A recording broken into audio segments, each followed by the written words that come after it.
this. Great.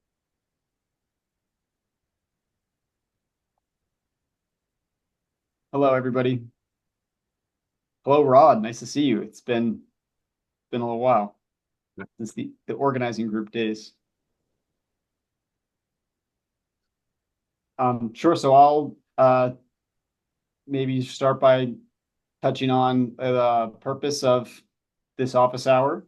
Um, as of March 1st, I am the acting general manager of CPCNH. And obviously, we all know CPCNH is super committed to transparency and engaging with the membership and having a good dialogue and back and forth. So this office hours and the series will be a part of that effort. And specifically this one, generally office hours are a place for or a forum to discuss and identify key topics and issues and have that dialogue with the members to ensure we do have good transparency and open communication. And this particular topic will be the leadership transition and Q&A for members that was distributed yesterday. So we'll try to talk through any questions or discussion on that. And I think Nick was maybe going to share a little more sort of logistics and other comments before we get started.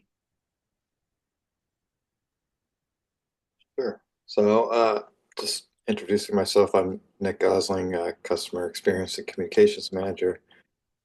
I think this is month 2. Just some general ground rules, guidelines. If you could stay on mute before you, if you're not speaking. Madeline is going to monitor hands. Be great if you could raise your hand, and then we'll and Henry will call upon you. Feel free to use the chat too. The chat should be enabled. If you have comments you want to make, we'll be monitoring that, and we can share those comments during certain points during the meeting. And we are recording this. It'll be put online in the files, our files.com section. We'll send out an email to everyone with any resource, the recording, the chat, and any other resources shared. We'll be sending that out on Monday. And that's it. Thank you for coming. Thank you, Nick. I don't have much by way of prepared, material or anything of that nature. This is really a space for dialogue. So with that, I suppose we can go ahead and I'm not sure if there are questions or comments on the materials that were distributed or if anyone would like to kick us off.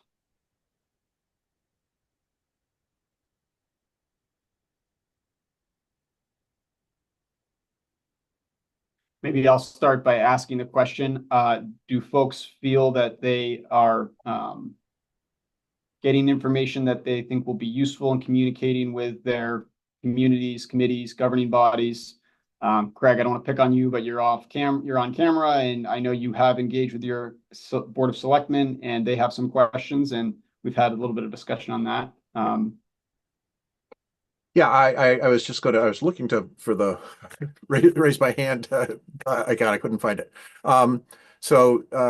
Yes, there's been ongoing discussion, and thank you for the FAQ. The first draft of it is available, and it is very helpful. And thank you for the very quick turnaround on my suggestions for enhancing it a little bit. That turnaround was in minutes, so that was wonderful. Yeah, I think that the FAQ is going to be very helpful in getting the word out uniformly for all of the member reps to be able to respond to questions that are coming from their community. So that and then what I'm sure will be forthcoming aid from staff as necessary is very, very much appreciated. Thanks, Craig. And yes, I've talked with Jackson, Nick, Andrew, Hatch. We are getting organized around, so we've already done some direct outreach from a number of communities who have ongoing discussions.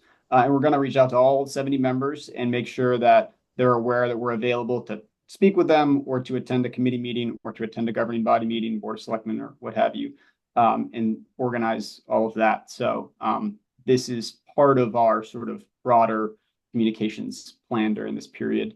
I guess there is perhaps one other thing I could say to kick this off that I think would be, I hope will be valuable for this group to hear from me, but I think it is important to perhaps understand my thinking and the reality of the difference of an acting general manager role from a chief executive officer role.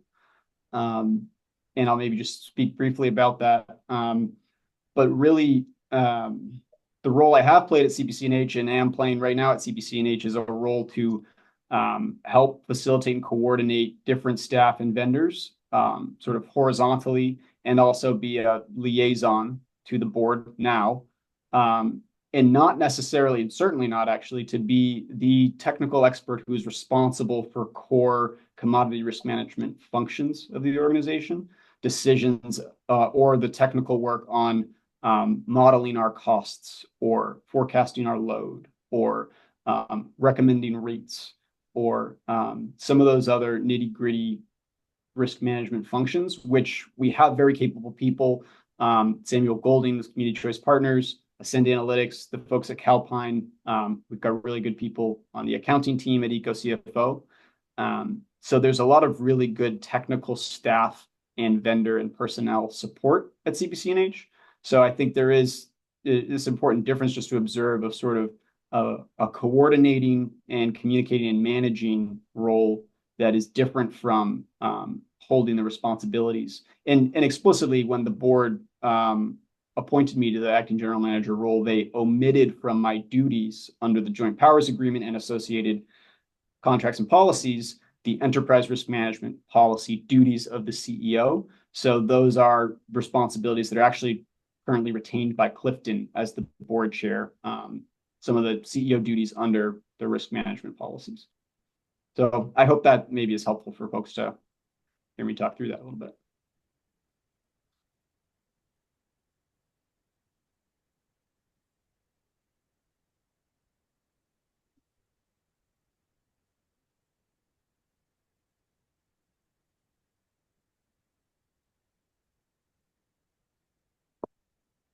I see Paul's got his hand up, Henry.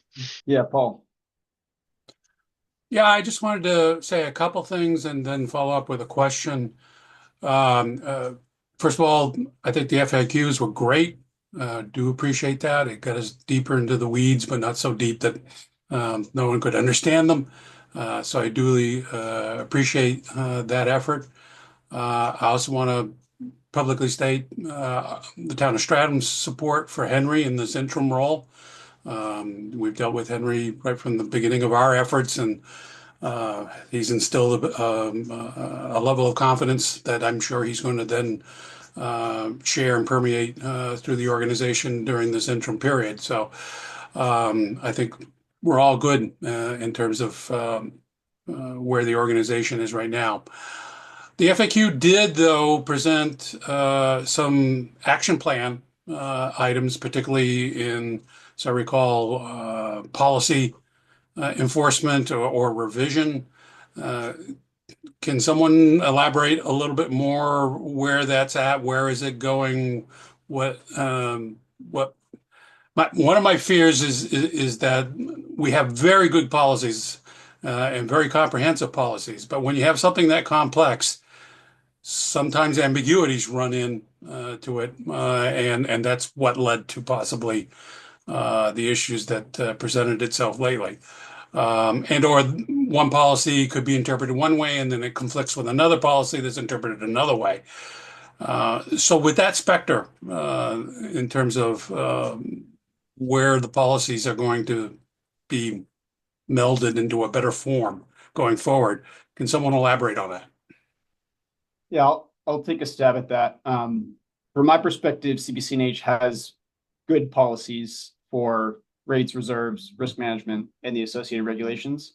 And there may be, certain details or aspects here and there that from time to time might need an adjustment or an amendment or a modification. I think we're looking towards those, but generally from an overall perspective, we feel good about the policies largely in their current form.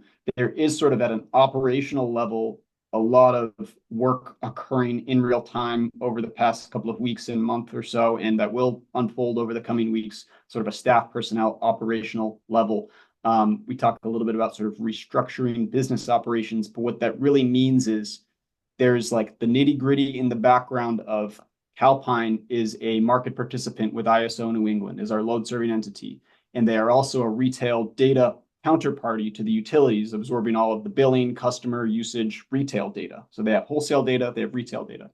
There need to be systems that are in place to, in an automated and validated fashion, convey that to Ascend Analytics, who is actually forecasting load, forecasting cash flow, and recommending on our procurement strategy. So putting in place some of that operational structure on a data level between some of the vendors that is occurring in real time, and we're making good progress there to support informed decision making by the risk management committee, so they can have all of the risk metrics and things that they need to have effective oversight.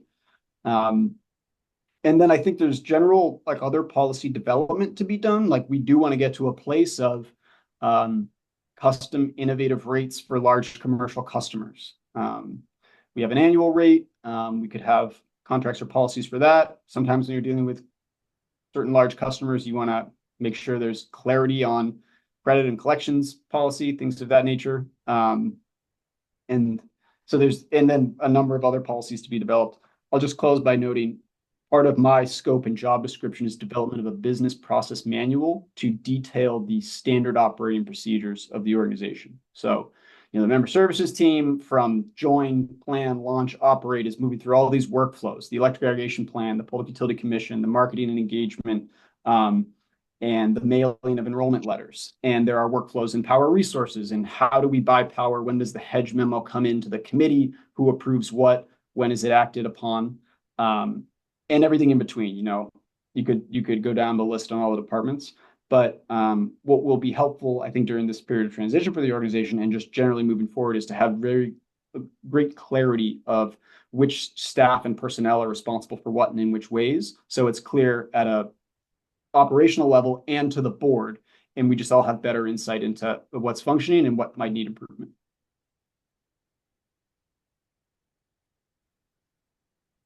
Thank you. Yeah, Rod.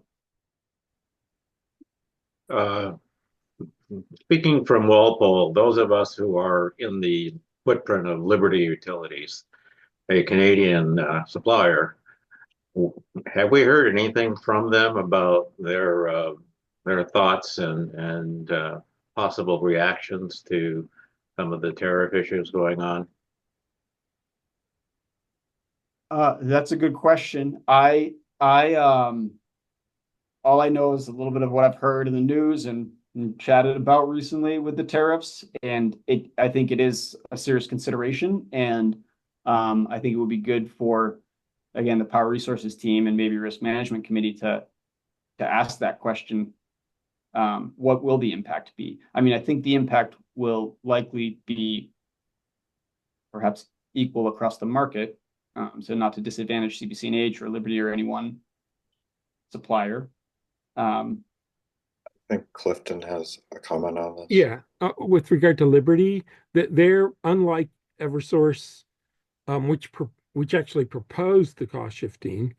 Unitil, which initially didn't really want to do it, but the commission kind of egged them on, and so they have proposed cost shifting of under collections. Liberty has resisted that for now like almost 10 months or 8 months. And they have said, we think our current, initially they said, we think our current tariff covers it because if we under collect, there's a provision that they can quickly adjust rates with the commission's approval. The commission actually signaled they don't like that idea. They want them to fix their rates and suggested that they accrue under collections or over collections, but obviously worried about under collections, charge to all customers. And they came back and said, no, if you're worried about under collections accumulating and them causing rates to go up too much in a future period, then we would propose that we could add to the tariff that if that's the case, then we could extend amortize recovering those under collections over a longer period of time. And already the commission's or the DOE is signaling they don't like that idea either. So, but Liberty is the one utility that's resisted the idea of saying utility default service should be collected from anyone other than utility default service customers. And the irony here is the commission itself has said, well, this is because of community power aggregations starting up, and maybe competitive suppliers a little bit too. Turns out that Liberty, during the time when all the CPAs were launching and have taken away most of their default service load, actually overcollected. So they're still crediting customers back for an overcollection that occurred when they had customer migration. And Eversource, which seems to have claimed that, 6.5 million was somehow due to CPAs launching, it turns out when you actually look at the data, over 5 million of that occurred before a single CPA ever launched. And it started during a period in which they were trying to credit back over collections, and they still ended up under collecting $5.5 million for no explainable reason that they've come up with yet.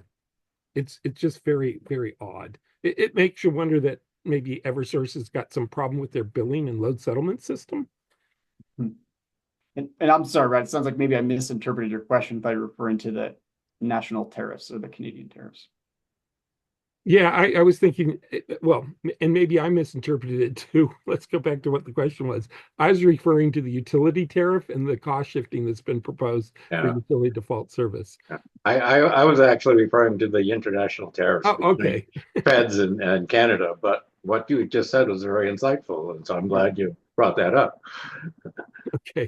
But to go back to the federal Canadian federal tussle, we've heard nothing about how that might play out. Well, there was Ontario briefly said in response to Trump's tariffs that they would put a 25% charge that they would collect on exports of electricity.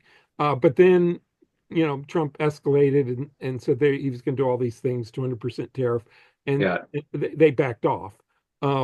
But they also said Quebec was considering something similar. And at one point, and maybe this is the tariffs that go back into effect, supposedly maybe at the end of the month, they were going to put a 10%, when they did it for 2 days, when Trump did it for 2 days, he had to put 10% tariff on energy exports, which includes fuel oil, gasoline, much of which we get from Irving in St. Johnsbury, in New Brunswick refinery. Most of northern New England gets, it's majority Canadian fossil fuels, and also electricity. So Hydro-Quebec is a fairly significant export of electricity to the ISO New England market. So if tariffs end up going on those electricity exports, it will raise the cost of electricity in New England. Perhaps somewhat materially, because it affects the bid stack. They'll be bidding in their exports at a higher price, and if that's the clearing price, it'll affect everybody's what everyone pays. Right. Okay, thank you. Which only could exacerbate this cost shifting problem that the PUC seems determined to implement. Yeah. You want to jump in, Craig? Yeah, on that discussion point that Cliff mentioned, I was confused by the description of all, what's considered energy, and I think there was some phrase around something like run of river hydro, or it didn't actually say hydro, but it kind of implied that. But because what we get in terms of electricity from Quebec, for example, here is as far as I know, all hydro. So I wasn't clear on whether hydropower was or wasn't in the energy bucket that the federal tariffs were talking about. Do you have any clarity or insight on that? I Yeah. don't. Okay. I know Hydro-Quebec. Well, it's mostly hydro. It's system mix. They've added a lot of wind to their system because Sure. you can use the hydro as a storage, battery storage, like. And we Sure. also get a significant amount of power from New Brunswick, and yeah, which would also, which my understanding is that would have been also subject to the 10% tariff. Yeah. Okay. I just found that reference to flow of river or something like Well, that. Rhino River. Yeah. As being somewhat ambiguous. Yeah. Thanks. Are there questions or comments on leadership transition, status of joint reserves and strategies moving forward, rates, rate setting, or ongoing updates and how to stay plugged in? Can I jump back in again real quick, Henry? Please, yeah. And the meeting with Brian, one of the things that was brought up was a more vigorous and more open communication through the website of what was going on. Has there been any movement to have that occur? I would refer you to the chat and the FAQ document as one place to start. There's actually a good deal of movement and activity. So that's a great starting place. I think this office hours is a part of it, and our ongoing outreach to all the members to, individually have communication and meetings with them. But also, Madeline Bradley has been tasked with inventorying and populating all of our key documents, publicly accessible folders with the history of all of our public meetings materials. Minutes have always been available. We haven't always had the recordings or the meetings materials available. So we're making good progress on just putting more of our public information in a very easy to access by anyone who's a member or anyone from the public. That's part of our effort with regard to the communications and the website improvements. I think the series of office hours. And then, Nick started a 1 month ago, maybe 5-6 weeks ago, as our customer experience and communications manager. And so there's activity on the website, developing our outbound communications, MailChimp, newsletter, action alerts, and you can subscribe to all of those different things. And we're sort of organizing some of the communications infrastructure there. Nick's juggling a number of projects, but one is an annual report that we're developing, hopefully for the annual meeting, just a fairly simple retrospective of the year type deal. And, there may be webinars and other kinds of communication programming coming up as well. Did I miss anything, Nick? Or all right. Got my unmute. Drop some stuff into the chat that might be of interest. We have a kind of a centralized news section of the website now that Madeline and I are building out. And there's a form on that webpage. I'll also drop it into chat, which you can sign up for more targeted email communications from us. Right. And it's an ongoing process in building stuff out. So Yeah,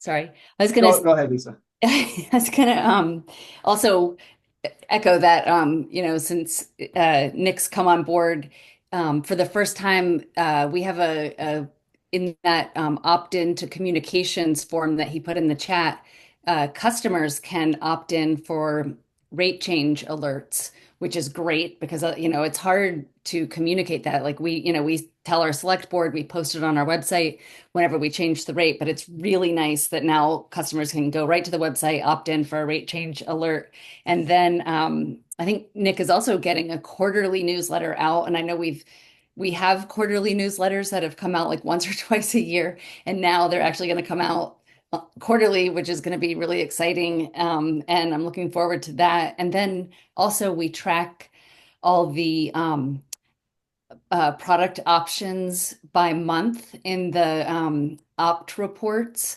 So if you want to kind of see what's going on in your town, you can see like if people have opted down or opted out. That is usually in the board packet under member outreach and engagement. There's usually an opt report there. So if you want to kind of take a look at that and keep tabs, that's always there for you. That was at least 2 out of the 3 things we discussed with Brian, so that's great news. Oh, Good. good. And Madeline, you have my deepest sympathy trying to sort through all that material and make it readable. It's going to be a challenge. Nick, let's make sure we let the contact center know about the opt-in to rates option as well. Opt-in to rate announcements. Sounds good. Jackson, I can let him know.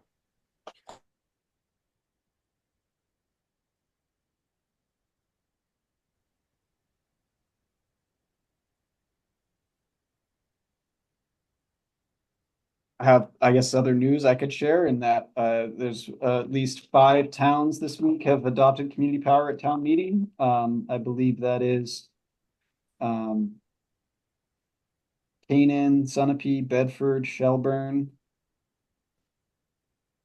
I might be forgetting one, but Andrew Hatch is on the line, if he knows. Hi there. Meredith is one to add. Tomorrow we will be hearing from Northumberland, Newington, and Hollis. I'm not sure if you referenced Dalton. That was the other one that may have been missed. So, yeah, currently we have 6 out of 6 of the communities that went to town meeting with a warrant article having successfully adopted it. Very good. Congratulations to all those communities.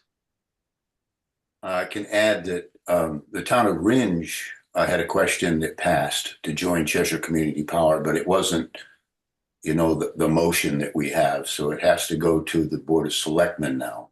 What they'll do with it, I don't know. So, which was kind of surprising because Ringe is kind of a tough audience. And even their town budget failed, but Community Power sailed through 990 to 644. Wow. Thanks, Terry. That's good news.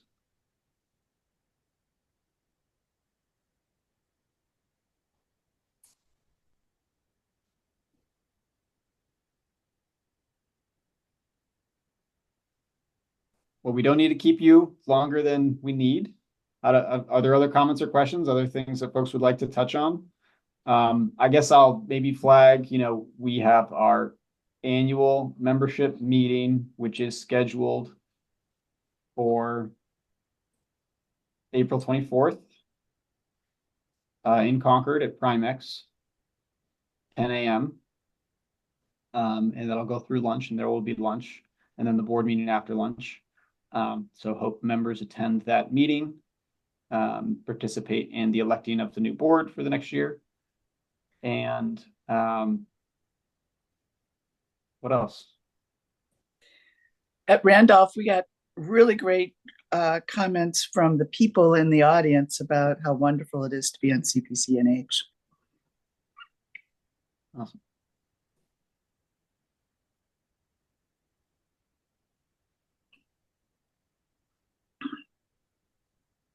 I don't know if staff have anything they want to share or comment on.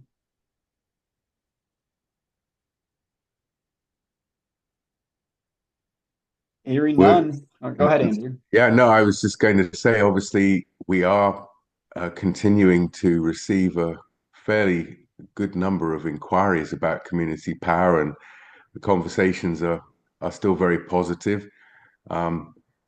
Many towns have sort of been getting back to me about their town meetings, and a bit like Terry said, there's a lot of things that are up in the air for many municipalities this year in New Hampshire.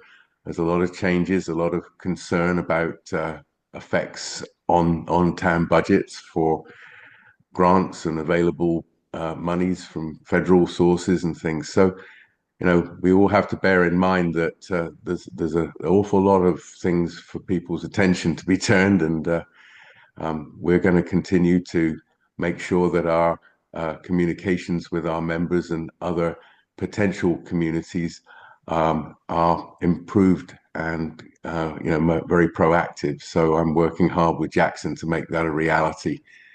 So all your input and thoughts on all of this has been well taken, and we're working hard to implement it as fast as possible. So thank you, everybody, for your frank and open dialogue on all of this. Yeah, Lisa.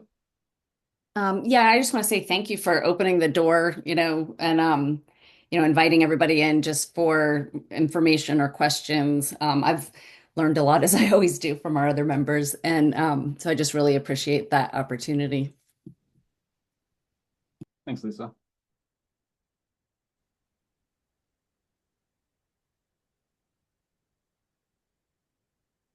Very good. Well, future office hours, we may have other specific topics. We may highlight different work in different departments. We may, be presenting on certain things, or maybe open-ended, but we will keep folks in the loop and hope to see you soon. Upcoming meetings: legislative check-in March 21st. That's next Friday with Dina Dennis. And go to the calendar, and appreciate everybody's time. Thank you, Henry. Bye all. Thank you.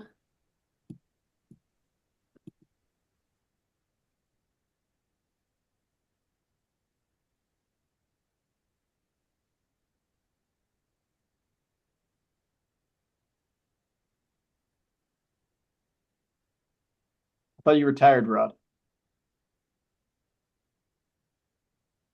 What's that? I thought you retired. I did. Sort of. Yeah. Kind of. For Nick and Madeline, if you don't know, Rod was, when we had the organizing group in 2020 to start thinking about CPCNH, Rod was the representative from Cheshire County as the county administrator for special projects there. So he's one of like the 4 towns, the county, and then the 2 towns in the city. But Hey, real quick question. What's the percentage of state load that CPCNH now has? So I don't know load. There's a couple of different metrics. So if you count the population of towns where we are the default, we represent members that are 40% of the population. But that's a little misleading because we only serve about 70% of customers in a town. I think the load is more in like the 10 to 20% range, if that. And again, a lot of the load is in the non-default. It's in all the large commercial customers who already shop around. Right.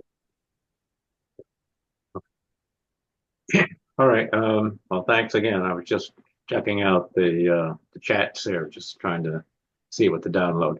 But I'm glad we got some steady hands on the steering wheel for right now. So good job, guys, and I'm sure we'll talk again. Definitely. Good to see you, Rod. Bye. I saw I brought Jackson back in, so Do you want to stop recording or keep recording? I